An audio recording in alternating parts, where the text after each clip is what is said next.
Well, welcome back, and welcome to Session 2. We are reading through this book, A Miracle That Changed the World, the 5,000-Year Leap. In Session 1, we looked at Part 1 in this book, and we saw the founder's political spectrum. So many times in today's society, we are party controlled. We look at one party or we look at another party and making decisions on who is in control. But now the founding fathers, they didn't look at it that way. They looked not at political party, but they looked at political power. And we discovered a little bit about who was on the left, who's on the right. And really, in their mind's eye, who was on the left was total control. And who was on the right was no control at all. Who was on the left was total political party control. Who was on the right is no control at all. And they were looking for control in the center, which was people power, not political power. Now, today we're going to go into Part 2 already, Part 2 of this book, and we want to get into the founder's basic principles. There are 28 great ideas that changed the world, and today, this session, we're going to be looking at the first principle. And so here we are, the very first principle, the only reliable basis for sound government and just human relations is natural law. Most modern Americans have never studied natural law. They are therefore mystified by the constant reference to natural law by the founding fathers. Blackstone confirmed the wisdom of the founders by stating that it is the only reliable basis for a stable society and a system of justice. So then, here's the question: what is natural law? A good place to seek out the answer is in the writings of one of America's founders, favorite authors, Marcus Tullius Cicero. The Life and Writings of Cicero.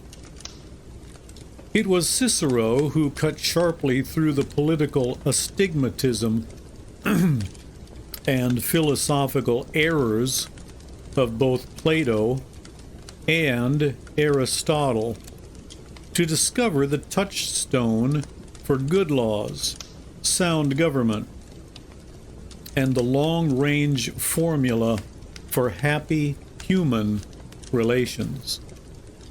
In the founders' roster of great political thinkers, Cicero was high on the list. Dr. William Edenstein, I believe it's how it's pronounced, of Princeton, says, "The only Roman political writer who has exercised enduring influence throughout the ages is Cicero, 106 to 43 BC. Cicero studied law in Rome and philosophy in Athens. He became the leading lawyer of his time and also rose to the highest office of state, Roman consul. Yet his life was not free of sadness. Only 5 years after he had held the highest office in Rome, the consulate, he found himself in exile for a year. Cicero, nevertheless, showed considerable personage courage in opposing the drift toward dictatorship based on popular support.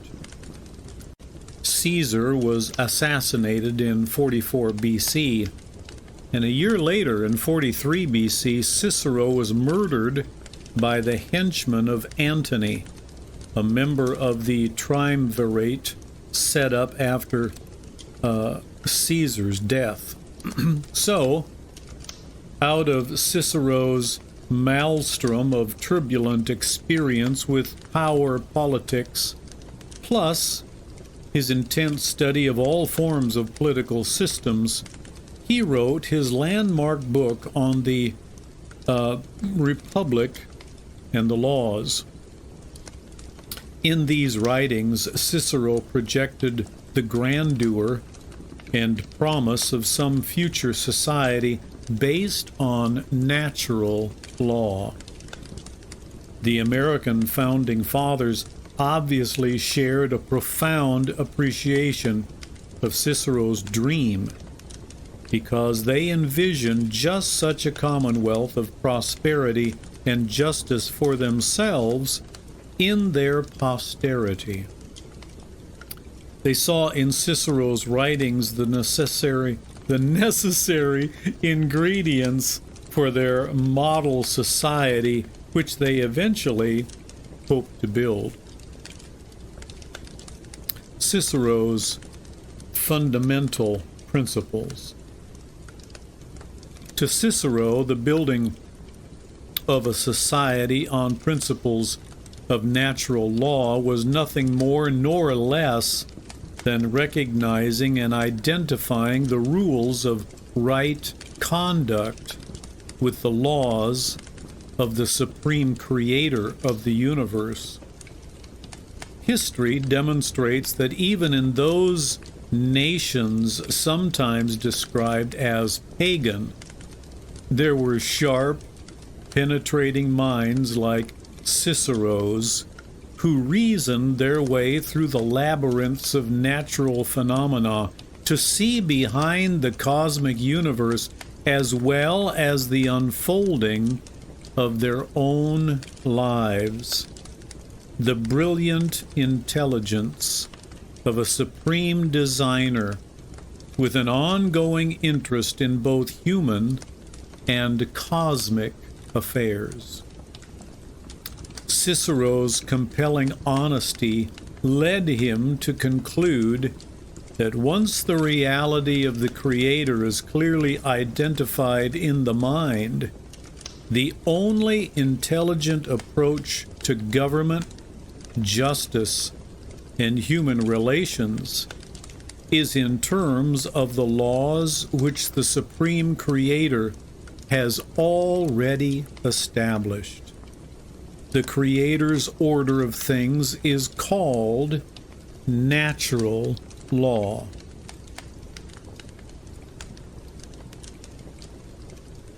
A fundamental presupposition of natural law is that man's reasoning power is a special dispensation of the Creator and is closely akin to the rational or reasoning power of the Creator himself. In other words, man shares with his Creator this quality of utilizing a rational approach to solving problems, and the reasoning of the mind will generally lead to common sense conclusions based on what Jefferson called the laws of nature and of nature's God. And this is found in the Declaration of Independence. Let us now examine the major precepts of natural law which so profoundly impressed the Founding Fathers. Natural law is eternal and universal. First of all, Cicero defines natural law as true law. Then he says, true law is right reason in agreement with nature. It is of universal application, unchanging and everlasting. It summons to duty by its commands and averts from wrongdoing by its prohibitions. It is a sin to try to alter this law, nor is it allowable to repeal any part of it. And it is impossible to abolish it entirely. We cannot be freed from its obligations by Senate or people. We need not look outside ourselves for an expounder or interpreter of it. And there will not be different laws in Rome and at Athens, or different laws now and in the future, but one eternal and unchangeable law will be valid for all nations and all times. There will be one master and ruler, that is God, over us all, for he is the author of this law, its promulgator, and its enforcing judge. Whoever is disobedient is fleeing from himself and denying his human nature, and by reason of this very fact, he will suffer the worst punishment. In these few lines, the student encounters concepts which were repeated by the American founders 1,000 times. The law of nature, or nature's God, is eternal in its basic goodness. It is universal in its application, is a code of right reason from the Creator himself. It cannot be altered. It cannot be repealed. It cannot be abandoned by legislatures or the people themselves, even though they may pretend to do so. In natural law, we are dealing with factors of absolute reality. It is basic in its principles, comprehensible to the human mind, and totally correct and morally right in its general operation. To the founding fathers, as well as to Blackstone, John Locke, and Montesquieu, and Cicero, this was a monumental discovery. The next topic here is the divine gift of reason.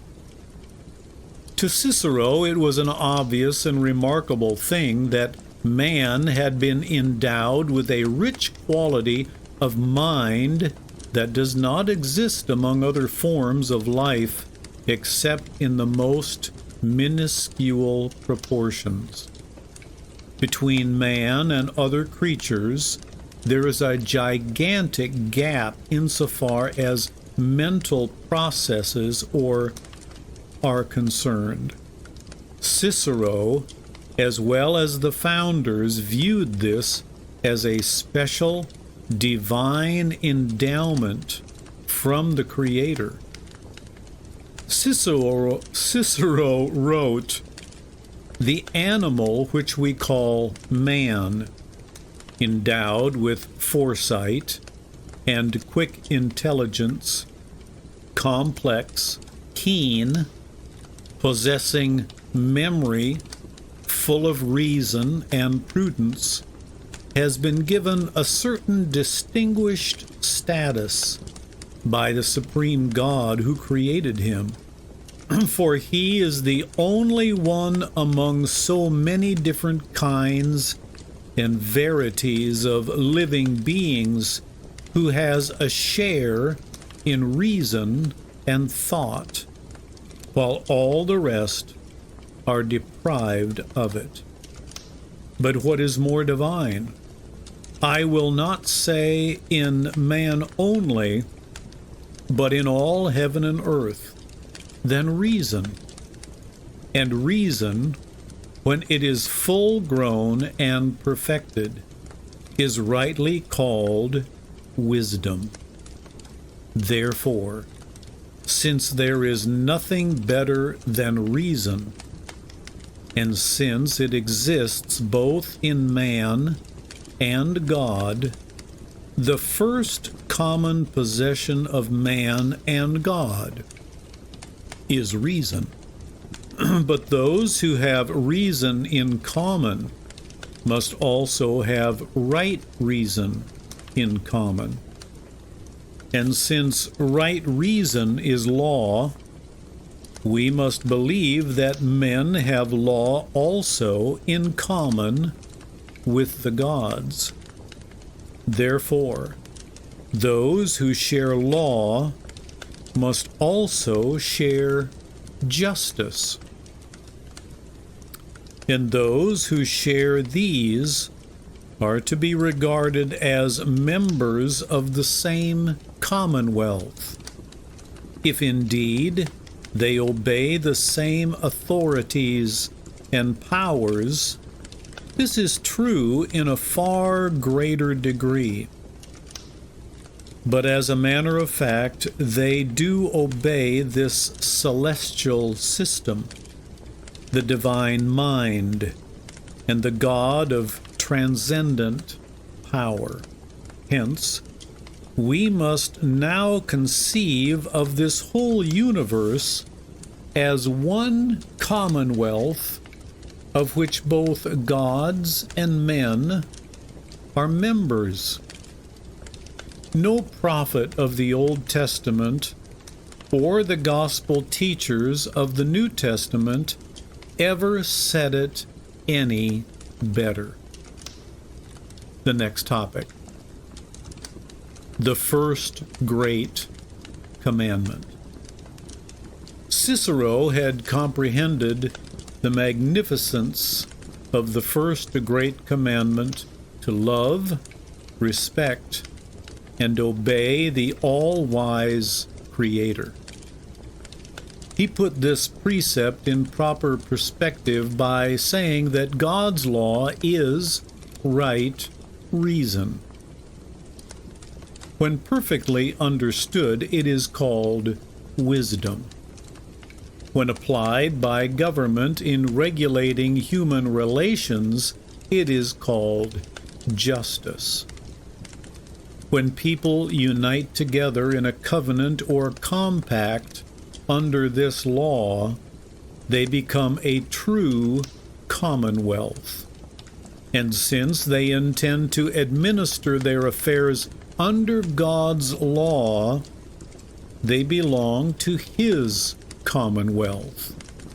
Thus, Cicero came to what Jews and Christians call the Great First Commandment. It will be recalled that a lawyer tried to discredit Jesus by asking him, "Master, which is the great commandment in the law?" Of course, there were hundreds of commandments, and the question was designed as a clever stratagem to embarrass Jesus. But Jesus was not embarrassed.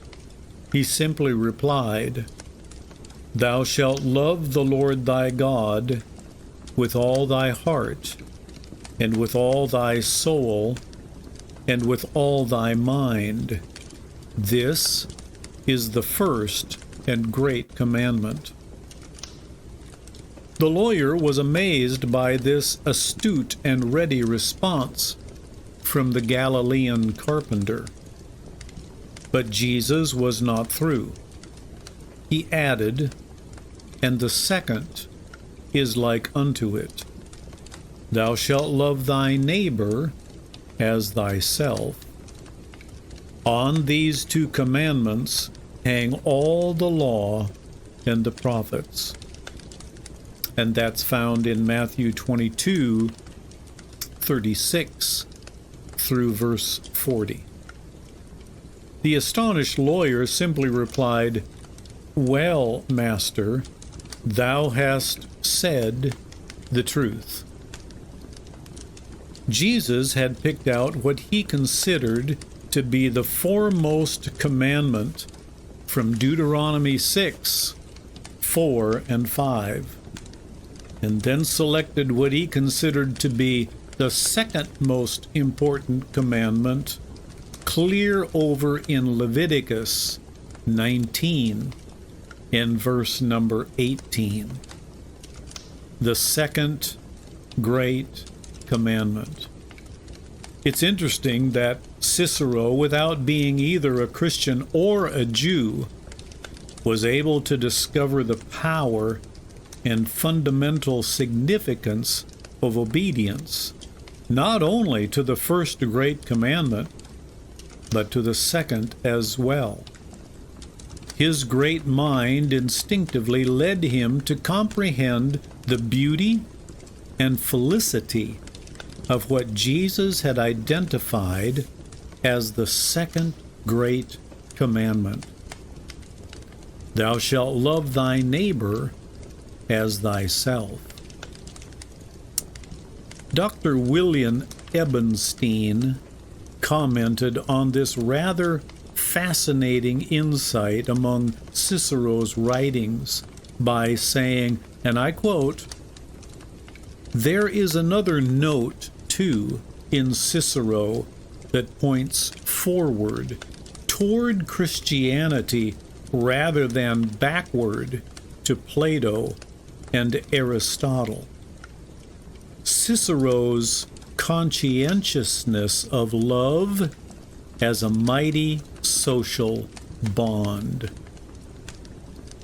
Cicero raises this point in connection with his discussion of justice.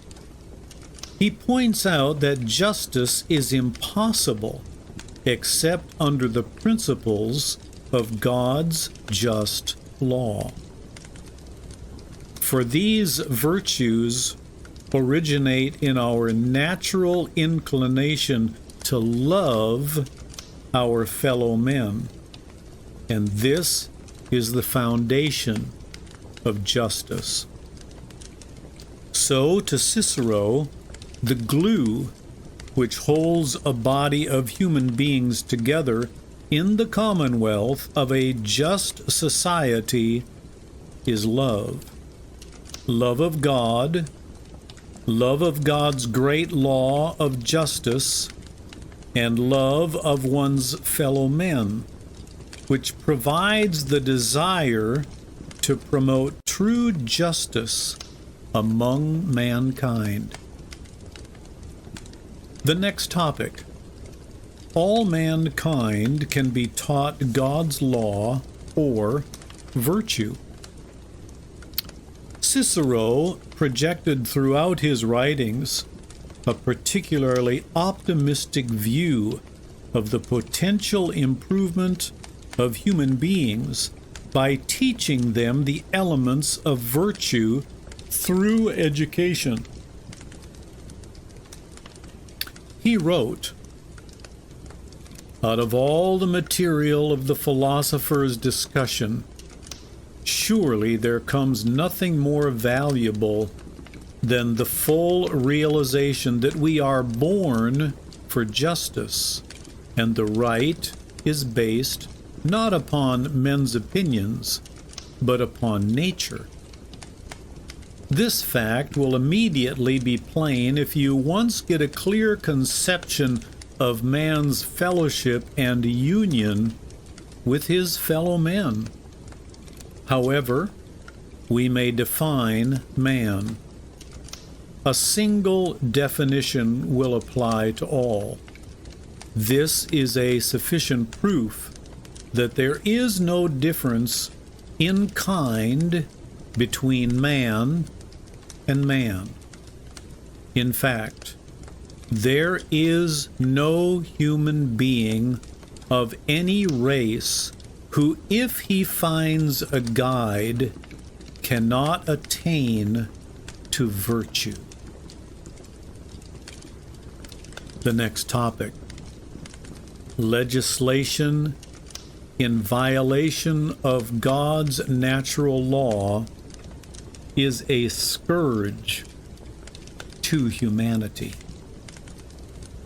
We cannot complete our review of Cicero's discourse on natural law without including his warning against legislatures who undertake to pass laws which violate the laws of nature and of nature's God.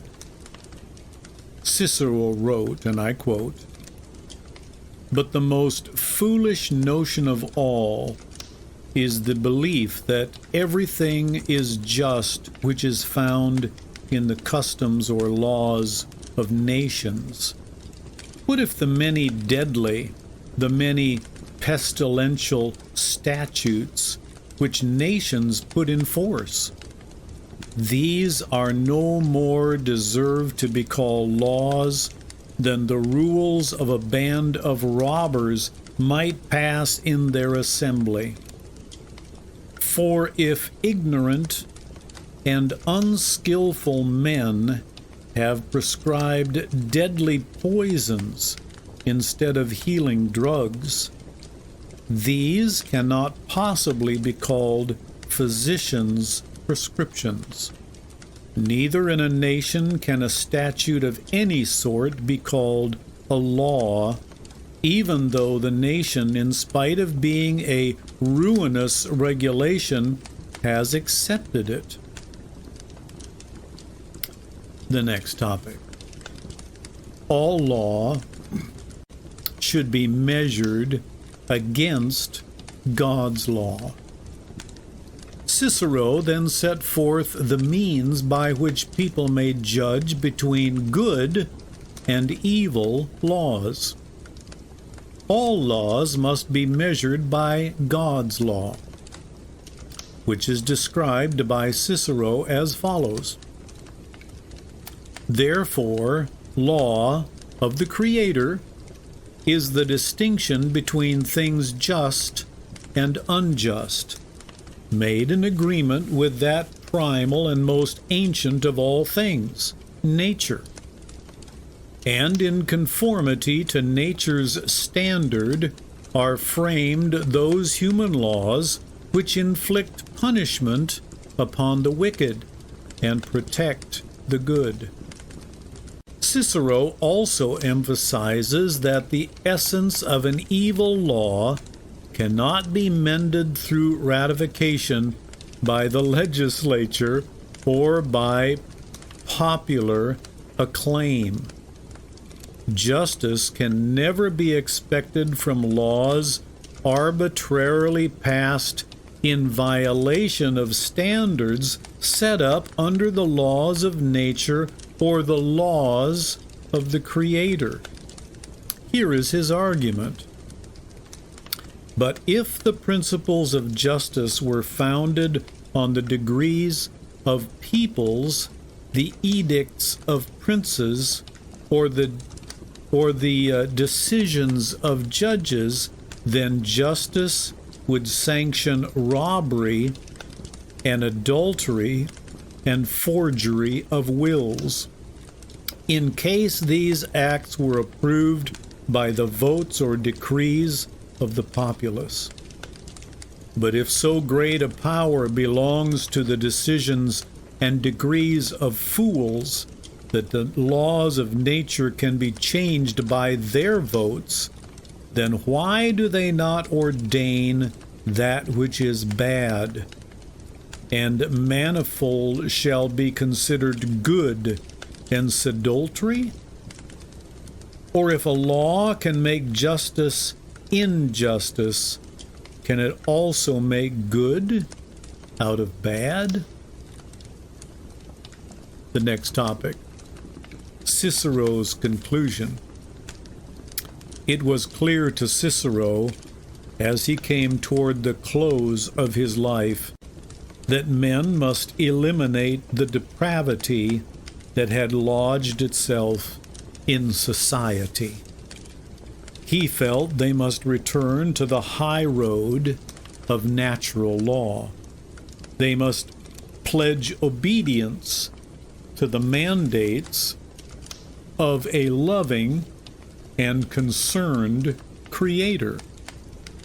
What promise of unprecedented grandeur awaited that future society which would undertake it? He wrote, one and the same nature holds together and supposes the universe, or supports the universe, all of whose parts are in harmony with one another. So men are united in nature, but by reason of their depravity they quarrel, not realizing that they are of one blood and subject to one and the same protecting power. If this fact were understood, surely man would live the life of the gods. The American founders believed this. They embraced the obvious necessity of building a highly moral and virtuous society. The founders wanted to lift mankind from the common depravity and sincnery of past civilizations, and to lay the foundation for a new kind of civilization built on freedom for the individual and prosperity for the whole Commonwealth. This is why they built their system on natural law. Let us consider a few examples. And I'm going to take a drink here.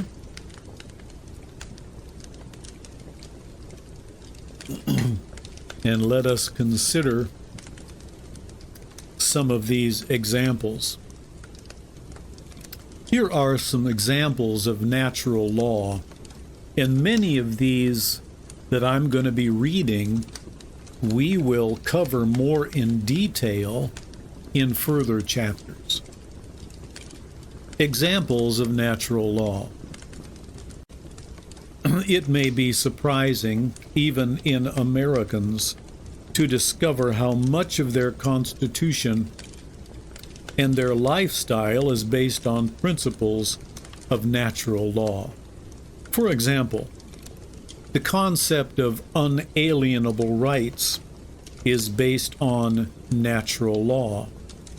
22 of these unalienable rights are listed on pages 125 and 126, and we'll be getting to those in further lessons.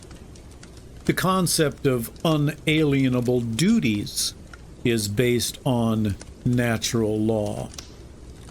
The concept of habeas corpus is based on natural law. The concept of limited government is based on natural law. The concept of separation of powers, it's also based on natural law. The concept of checks and balances to correct abuses by peaceful means is based on natural law. The right of self-preservation, it's based on natural law. The right to contract is based on natural law. Laws protecting the family and the institution of marriage are also based on natural law. The concept of justice by reparation, or paying for damages, is based on natural law. The right to bear arms is based on natural law. The principle of no taxation without representation is also based on natural law.